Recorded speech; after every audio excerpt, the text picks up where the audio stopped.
Okay, hi, welcome to week 37. Well, we're still in week 39. But we're getting there. I feel good. I've gone and I've filled in most of all the journal days that I'd missed for the last 2.5 weeks. 2 weeks at least, while finishing up Taurus. We have that full moon today that they keep saying is in Gemini. We're not quite in. This is moved ahead for 8:38 this evening. And right now it is nothing like that. I'm only in the early afternoon. And this is in Stellarium. So by tonight, when it's supposed to be, it's already at 100%, the moon. But that is not quite past the midpoint between Taurus and Gemini. And that's later tonight. And so on the other side of the world, where it's already been a full moon for them, or it should be, right? So this is very much a Taurus. We could almost say it's a split. Hey, Beetlejuice. We could almost say it's a split full moon, but since it was close to full while it was still between the horns, I would say it's going to be carrying more Taurus energy than Gemini. What it actually is truly carrying is Mrigashira energy if we go to the nakshatra. Yes, because Mrigashira starts about here, let's say, and ends somewhere around here, and it involves Orion's one of Orion's constellation stars, I believe, right here. Yeah, Lambda Orionis. That is the main star of Mrigashira Nakshatra, lunar mansion, okay? And that carries the energy of the female snake. Rohini, the central nakshatra of Taurus, is the male snake. And the first nakshatra, and that involves the Hyades, yes, and then the Pleiades, because we go this way, that's the ecliptic, is there. And so the Pleiades are part of Kritika nakshatra. And that's the 6 mothers, yes. And 6 and 7, because 2 of those stars have occulted each other. And they used to be better seen separate from each other. But we are very much, yes, so I can say we are totally, where did it, come on, Taurus constellation. It's going to be like that. I wanted Taurus and Gemini on the screen at the same time, and it's just not going to happen. I will, not in real time. Anyway. So, let's just, what I want to do is, let's follow the ecliptic around. Hello, Libra. And Mars, that's in, come on, Scorpius. God, sometimes it's just a little too frustrating. Okay, so there we have Mars. And really the ecliptic is, it's going to go in the way of the sun, right? It cuts across the front of Scorpius. And so we have our sun, for God's sake. Sagittarius, come on, Saggy, you can do this, right? What's really, we still have that huge lineup. Yes, this very imposing lineup. Look at them. It's like we're heading to our own execution here. Okay, so Mercury, our mind and imagination, is well inside of Sagittarius right now. But the sun is just reaching, it's past the midpoint. It's been past the midpoint for a little while. It had to go through some Ophiuchus, and that's where they throw that thing at us. But there are things I've been finding. Somewhere in here there's an asteroid. I think it's, there it is. Not an asteroid, comet. Okay, he just was discovered early December this year.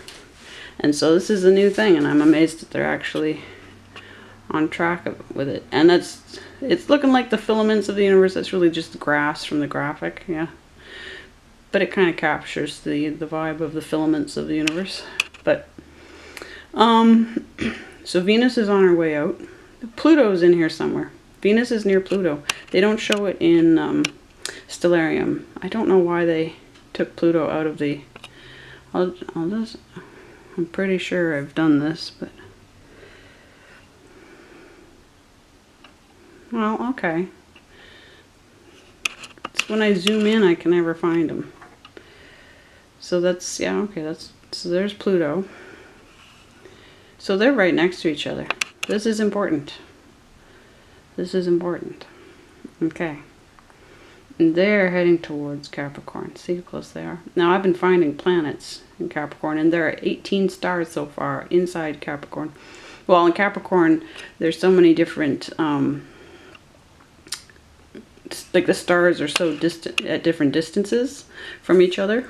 But there are at least 18 stars with planets in Capricornus, and I don't know that I've come across that yet. It hasn't been pointed out to me about the other constellations yet. I'm sure that they do, but so I've got stuff I'm going to print up in the when we reach the next video.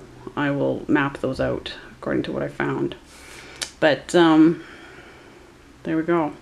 So that's where, okay, so that's where we're at. And we haven't studied any of Sagittarius yet, and we won't till the end. So it's kind of interesting. We're going through all this energy and clusters and all kinds of, such a huge one, right? So we're going to be working with our basic understanding of Sagittarius energy while we're going through it. But we need to, so I'll be making notes if there's anything that seems nothing to do with Capricornus, right? Then we make note of it in the journal and see what comes to pass when we actually reach 9th house. All right, so let's just check. Actually, when was this? Okay, so the sun, what did I say? The sun's been, what is that? That's a Ophiuchus, but where's, no, thank you, Pluto. Okay, where is the last, yeah, it's been across the midpoint from, so it's been there for a while, and Mercury's been there for a while. So let's check our charts, our calendar, and see what's what.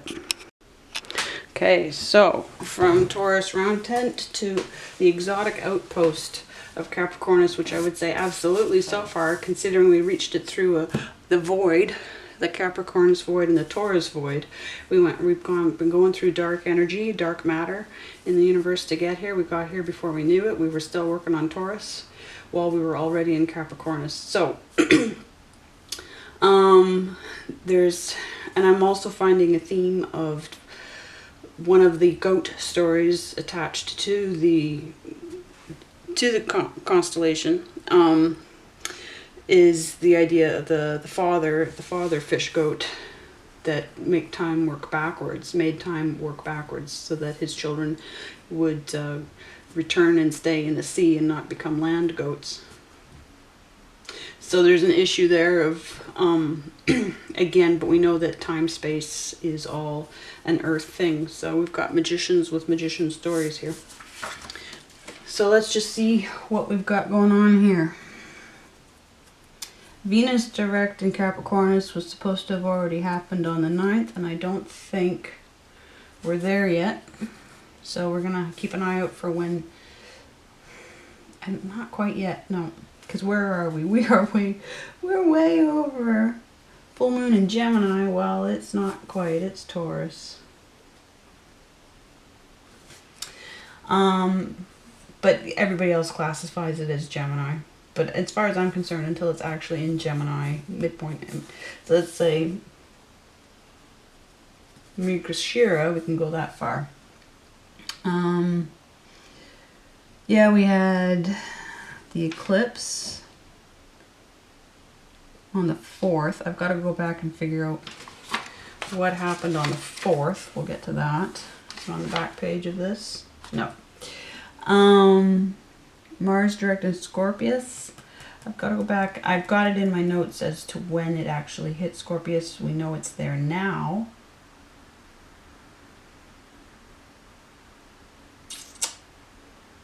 but I feel like it wasn't there on the 4th. That I have to double check. I'll get that squared up for the next video. Actually no, I'll just stop and check now. Okay, so on December 6th, yes, that's the date of that my camera gives it, right? So Mars was still very much in the energy of Libra. Okay. And then I'm going to move ahead to the 7th. That's the last time I have a screenshot of this part of the sky. This part of the sky. This part of the app view of the sky. That's not the sky, but a... Oh, God. Okay. Accuracy. But yeah, so there it was on the 7th instead of... And when we had it... Now, the solar eclipse, those two, both the Saturday and the Sunday, were such heavy work days for me. And in truth, it wasn't... You can see that the sun is still completely in Scorpius. It's got to move through that little bit of a Ophiuchus and then get to Sagittarius. So it was supposed to be a total solar eclipse in Sagittarius, and it wasn't. It was Scorpius. So all that heavy work that you were going through, or whatever it was that was heavy, if it was transformation stuff, whatever it was, it's because it was actually a solar eclipse in Scorpius. And that's why, you know, whenever we take this stuff for granted, you know, I just don't know why. I don't know why, unless they're on pain of death, you know, unless readers are just threatened because they belong to the cabal, they belong to the Masons, that they have to stick with that. I don't know. But this is, so the next day, December 7th, right? Now, because what I had listed there on the Sunday was that Mars would be direct in Scorpius by then, and it's not, clearly. And also Venus being direct in Capricornus. No. Here we have, I managed to back it up. Right, so Mars is still over there in Libra. Sun still definitely not in Sagittarius by any stretch of the imagination. Mercury is still with the Sun. Venus, well, there's the Moon. Where the heck did Venus go? There. I knew I had it, right? Okay, and what's really neat is like the Sun has been crossing the path of the Milky Way, right? So what's the effect? Is there an effect of that? I don't know. But yes, so Venus still in Sagittarius, not that far from where we're still hovering there now, right? Near the asshole, but near, so this Venus-Pluto situation is something to evaluate and figure out what we need to take from that. But so this is on, that's the 7th, okay? So between now and then, and we're about 11 days, 12 days ahead of that. So here we are now again, just to recoup. So if Mercury's there now, and on the 7th it was still back out there. A couple of weeks. It's been there for what, maybe a week or so? I'm still getting there. Wish my brain could work right now, but it can't.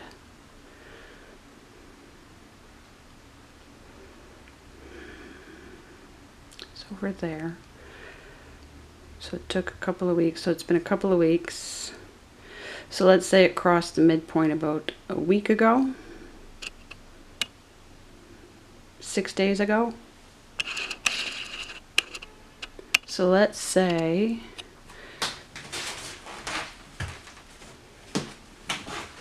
Let me just do a focus test.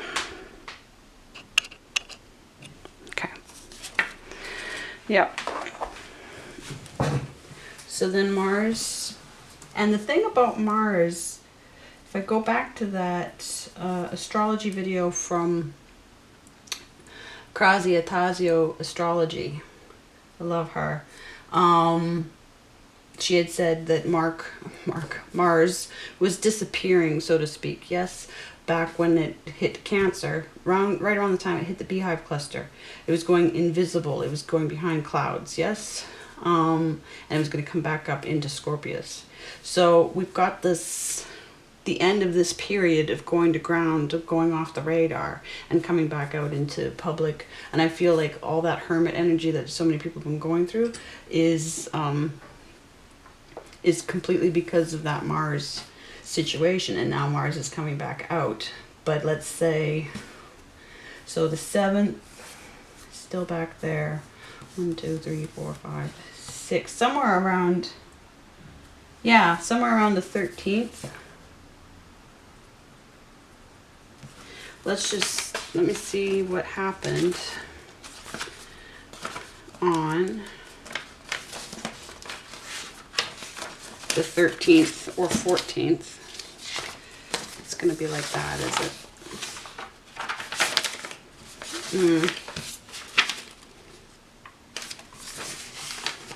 Well, there's a holy shit day on the 12th.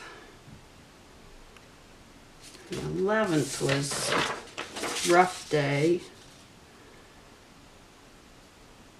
But then I figured out that the Fox and Virgo's reading in the Lenormand cards was actually Tails from Sonic, because the Sonic trailer, the Sonic 2 trailer came out. This was a big aha morning, and like, not that it wasn't also with, that was several days of big ahas. So is that it? Is it the 13th? I made a note on the 14th that, I made a note on the 14th that Mars was in Scorpius. It could be the 13th or 14th though. I kind of feel like I'm going to go with the 14th. Because there was a discovery. You know what? I'll make up my mind later. But it's between the 13th and the 14th that Mars was direct. Okay, so we're still waiting for Venus really to hit Capricornus. Okay, so basically most of this is off. That's a strong start. But not my fault. It's the ephemera's fault. Okay. So here we are in the 10th house. We're talking about completing a cycle, starting a cycle, but we're also in the what month? I believe we're in the 10th month of this experience. We were, however, am I right? Well, we're heading past those, we're in those mid 5 days, 5 to 6 days of December. So I really feel like I don't know what anything is anymore. We've got 3 to go. Yeah, no, we've got 3 houses to go. Okay, so we're in the 9th month of this. That's right. So the date is good. Good, we're good with that. Okay. Now, in terms of partnerships, what I'm finding out is, yes, like there were, or collaborations, there have been several conversations started up again in right around this time. But I'm finding more and more, in order to get the stuff done that I need done, that's all very time sensitive, I'm really needing to go within and do the Sagittarius thing of Sagittarius in the space pod, going where Sagittarius needs to go. And so it's sort of like that, the decision in the 2s, yes, whether to team up with somebody or to go it alone. There's a combination energy around that. So collaborations, but the collaboration might actually be you with yourself. And turning down other, like, exhausting other collaborations, parting ways with other people. So I'll wait to make up my mind about this after the fact. I'll wait till the dates are all journaled and all the data's in. Maybe by the end of the month, I'll come back to that. But the progression of it all. So in this, because we're in Capricornus, right? I'm going to go back to my Saturn information. This cycles what happened in my Saturn years, so age 29, etc. And then partial, like 14 and a half, I believe, etc. And then add 14 and a half to 29 and a half, that kind of thing. Jupiter, no, I'm not going to worry about Jupiter. I'm going to look again at the Saturn and Uranus co-ruling page, the events that happened there. That takes me right back to all the Blue Rose stuff, the David Lynch stuff, my Hampstead research stuff. Saturn, I had a huge Saturn cycle when I turned 29 and a half. That was like many things happened for me there. And then of course Uranus, especially for me because Uranus is in my 10th in the Ibn Ezra Regiomontanus house system. Not in the whole house system. My whole house in 10th is empty. Now Mars is here because probably I forgot to put it away. I do have Mars next to my Saturn. I don't think that's why it's in the pile. I think that I forgot because I had Venus out before, right? Okay. So I go back through that information to pull meaning into interpretations for the answers to these questions, right? And then what I've managed to catch up on. Now I did it again. I had to edit again. So whatever was happening with my either ability to save corrections or forget that they needed doing, but so the copy that you have says in Gemini again. So then I had to do what I've done, I think for it's like the 3rd month of that now at least. Apologies.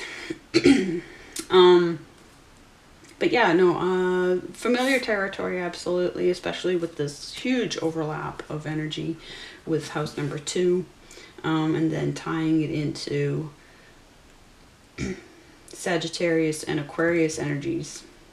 Is there anything, let me pause for a moment and see if there's anything I could point out that would be helpful. Yes, first off, we can modify, we can add to the whole idea of Capricornus because, of course, we can add the nakshatras that are in sharing with Capricornus, right? So that includes, because they have very unique information to them. So this is the Capricorn that we pay attention to. This is the tropical, this is the sidereal. And so we have Uttara Ashada Nakshatra, Shravana, and Dhanishta. And they have their own symbols. I believe Uttara Ashada is the planks of a bed. Then we have, and there are going to be multiple symbols involved, but then we have the 3 footsteps, 3 stages to learning something, progressing in something, apprenticing to master, yes. Ear for listening. How important it is to listen to guides.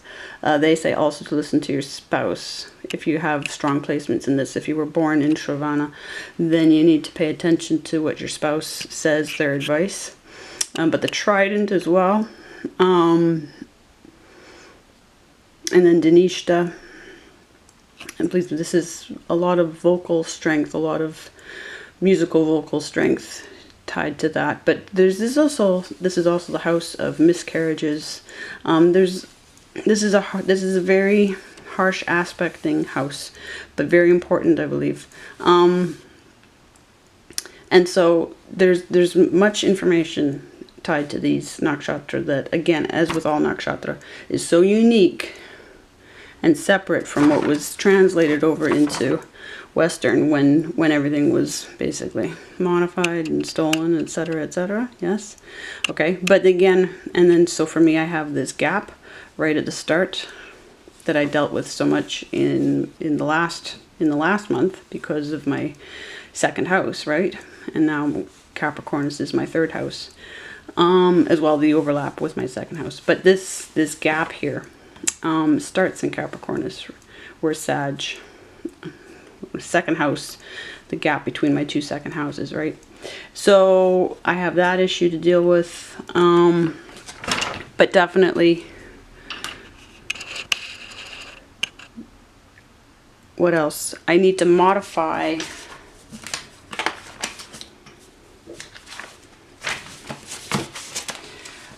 I need to modify this question that says your feelings about experiences with the practical sides of life. Yes, they're practical, but I need to modify that to deep magic because now, not that I didn't know it before, but I was probably second guessing myself.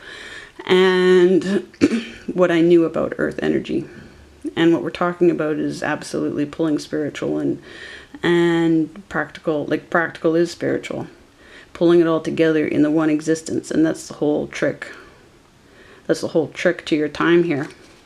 And again, and then the space-time, what are your experiences with space-time phenomena, decisions, etc., right?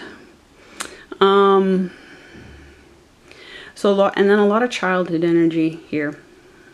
I also got into, because I have parents with strong Capricorn placements, I got back into their charts and brought that to bear in here. And what else? I have a client who has 6 Capricorn placements. And yeah, most of the major events in my life focus right on that gap time in Capricornus, and it's a very strong part of my personality, and that's why I tend to do well alone. But that's where I am with that. In terms of second page, yeah, where I am, it's all wintry. It's the coldest that it gets. So, but there can be a stability in that, because it's not between seasons, right? So there will be the odd really rough day, but by and large it's just hard, cold, and very bright. So there's like a lot of sunshine comes to us, because it's reflected by all the snow where I live. So this, you know, everything just lights right up, and I find that helpful. Now, I'm not a fan of winter in terms of what nature has to go through because of it. I'd rather nothing have to go through a death cycle. So there's that side of it. It's very loaded with anniversary dates for me and event dates. Is there anything? Yeah, no, this is where I conceived my kid. Particularly during the feast days of the 2 maternity goddesses in Roman times. So it's very, you know, and they're tied to Aragon. They're tied to Virgo, the Prima star in Virgo. What else? I'm tying more and more into the nakshatra just to flesh out the information.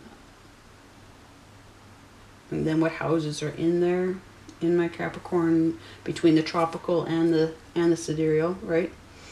Which houses are in there and what does it mean? What's the significance? And I'm also bringing in the tarot cards. So, for instance, because mine runs through first house, through second house, and third house. So I've got in first house, you've got I have the 2 and 3, no, the 3 and 4 of wands in Aries house, right? And the Fool energy. And then in the second house, Ace, 2 and 3 and 4. Did I actually forget the 4? Yeah, of Pentacles. And so you have Page of, back with Aries, you've got Page of Wands energy, and then you have Page of Pentacles energy, and you have Page of Swords energy when I hit my third house, right? And you have the Ace, 2, 3, and 4 of Swords there. And then how they intersect with house number 10, how they affect.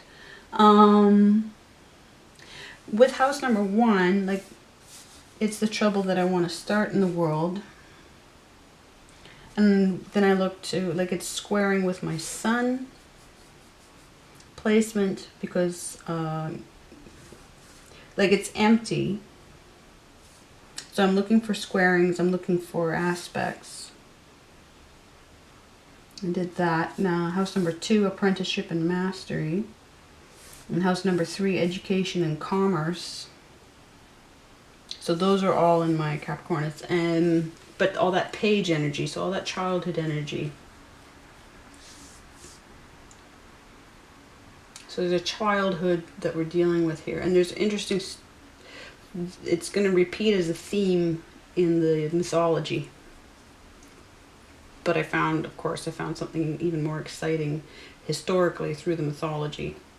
So I'm still holding off on answering the last question, as I usually hold off on until I've got all the facts in.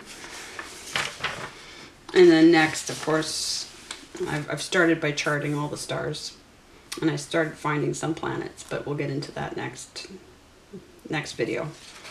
I've got all the information I need. I just need to print it out on these pages. So let's leave it there for now.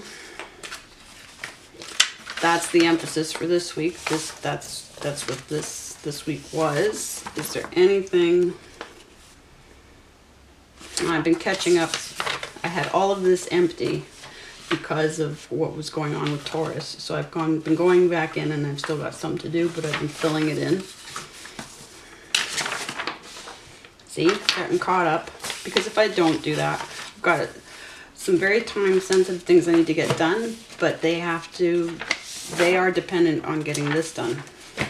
So I'm going to pause for a moment, and then we'll get a reading done for Capricorn this month.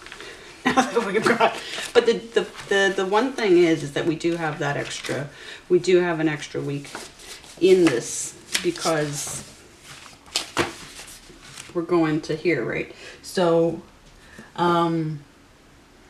we do have the week of the Earth story, getting that done. So really, not to cut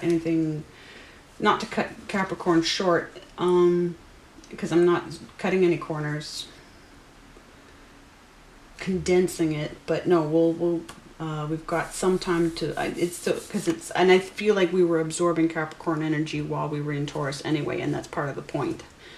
That whole void, the dark energy, the dark matter. I decided to spare you the visuals from the printouts that I did last time. Okay, so I'll pause and we'll do the read. Okay, so let's get a Japanese deck. Again, this deck is from Ibiza Tarot. Kisses from Ibiza. They have a website, and they're also on Etsy. And we'll just split this deck as usual. I've also been doing a couple of legal readings for my best friend during this time. So that's been I feel that's a Capricorn thing. Right? Hierophant. Is there no mercy? What's at the bottom? This star. Okay. All right. Solid organization again. We've had this 3 times. So again, Taurus energy again. Look to the support of a solid organization or structured principles to achieve success. Your actions should be motivated beyond selfish reasons. Considering I got the moon card earlier, just a couple of hours ago, for my best friend, and I've never got the moon card in a reading, I'm going to trust that.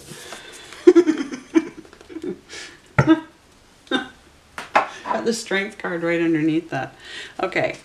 I'm learning to be afraid of of these readings because of the sheer amount of work.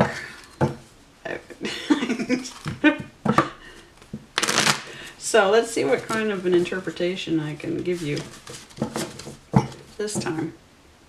I know I have to relaunch. I've got to do a whole ad campaign for this book experience to get it ready and started for the next go round this coming April. So I know the wheel is turning, and I spend enough time worrying about whether or not I'm doing exactly what I should be doing in order to stay on top of everything. Like, very much I feel like we're riding the wheel, like it's like log rolling. That's what it feels like right now. Like, stay on the goddamn log. Don't fall into the rapids. Well, I guess you wouldn't be riding into the rapids. You'd be riding it along the river, but feels like rapids. Okay.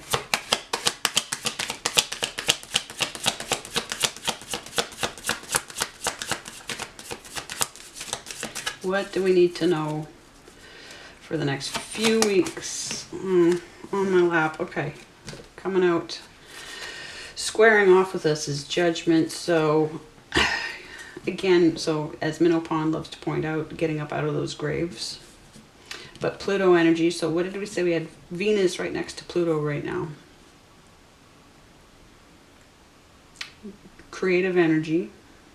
The bringing something to life from death. So like this void energy, absolutely. Okay. The void, the darkness is where everything, the nothingness is where something is created. And because it's horizontal, now we could say it's stuck, and maybe it is stuck. We have major arcana here, so divine timing. And of course you have a heavenly being or a demon, depending on perspective, right? Calling upon. So somebody is active on the other side. Somebody in the spirit realm is being, of course, well, it's divine timing. But, so they might only be letting us know what we need to know as we need to know it.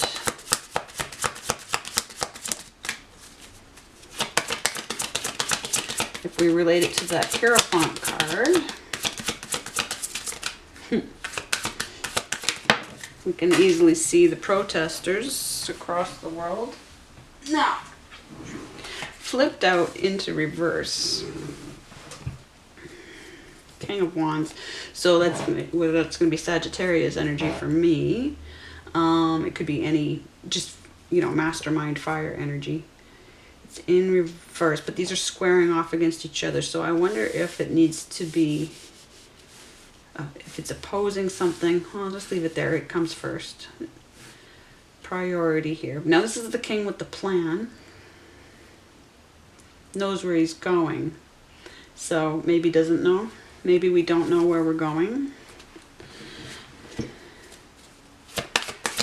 Maybe we can't see.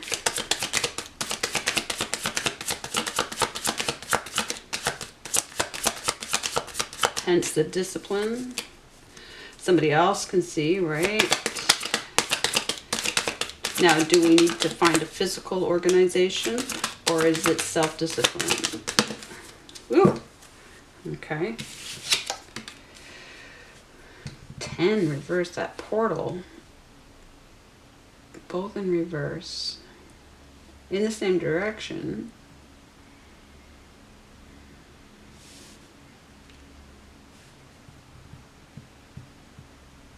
Capricorn energy. Completion. So completion's on the table. Going back to the 9 of Pentacles, the independence. But wondering where that completion is.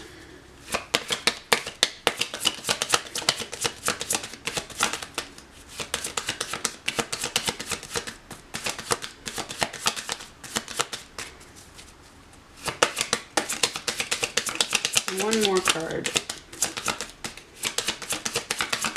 I don't think it's in this side of the deck. I think it's back in the others because those cards are just sticking, but we'll find out.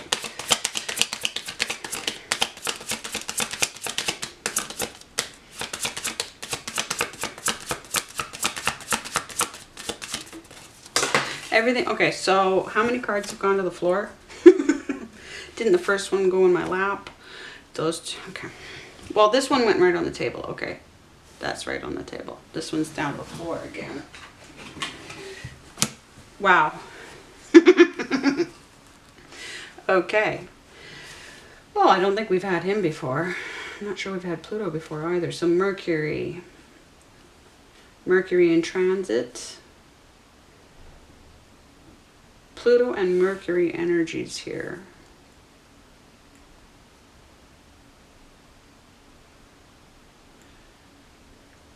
We've got to follow. And where's Mercury's in Sagittarius right now. So it's Pluto.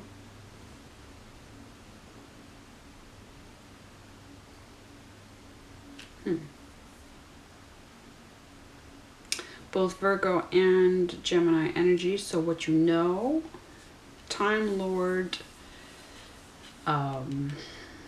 with Virgo, it's being a Time Lord. Timing is everything. Space-time is everything. But then we don't have him as the Hermit. We have him, okay. Here we have that infinity loop again, which is reminding me of the shape of the universe. That donut. The loop. Looping, looping, looping, looping.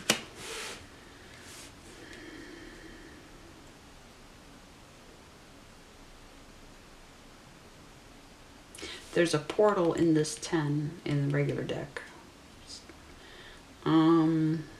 Right, that checkered flag. So it could be that, well, let's just switch over. Let's get one of the India deck cards now and see.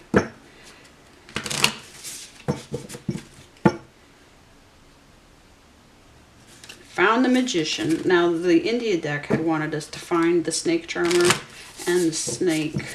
Find a magic snake charmer. And we did. We found Rohini and Mrigashira. Rohini in Taurus being the male snake and Mrigashira being the female snake. And, you know, very winning ways about them. Very, you know, like you're going to be very... We have to embrace the snake. Yes, it's a good snake. It's a protective snake. When we get into knowing, especially with the African prophetesses, you know, and when we get away from the smear campaign, yes. But we found that, and then the shamanic, the magician energy. Now there is magician energy in Capricornus, but there's also magician energy in Aries, in Bharani. If we take any Aries energy out of this, what about Sagittarius?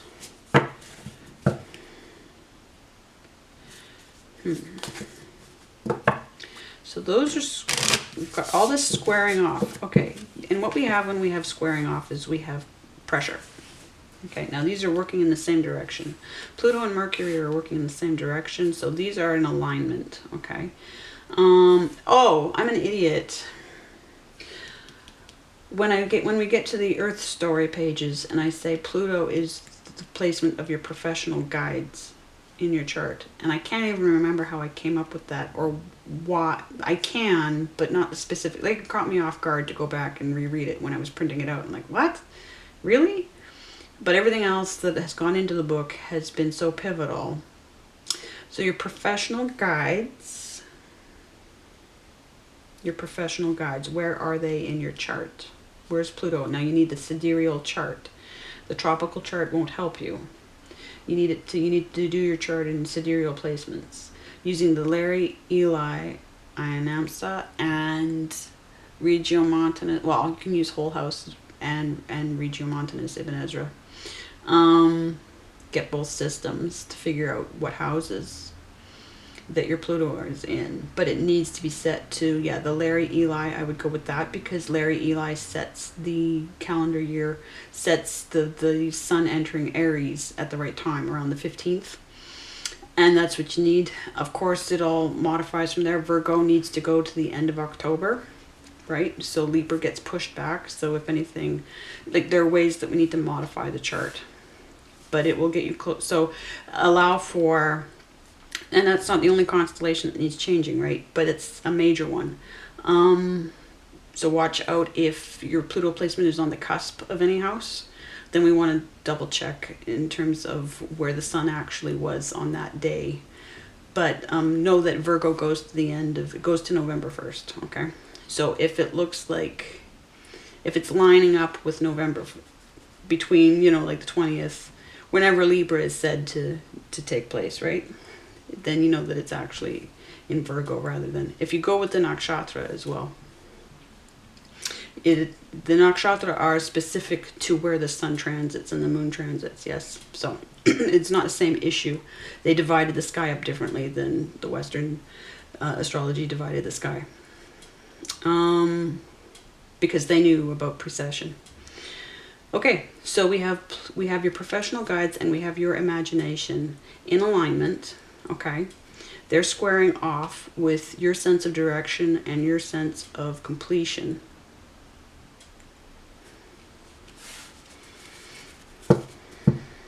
Okay, we've shuffled. So let's, the world. Yeah, we had this before as well. Triumph and victory over yourself and your inner demons. A time of joy and celebration, inner and outer peace. With the Emperor at the bottom.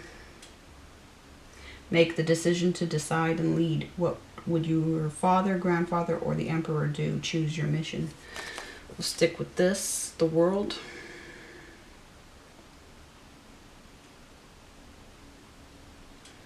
I kind of want to keep both of them. That's what I want to do. That's what I want to do. Because this is a call, this is being called forward. Yes. You want to own your part in this. Yes. Yeah. Now, what does that say to this Hierophant? Because you are the Hierophant. You're not the student anymore, you're the teacher. Right?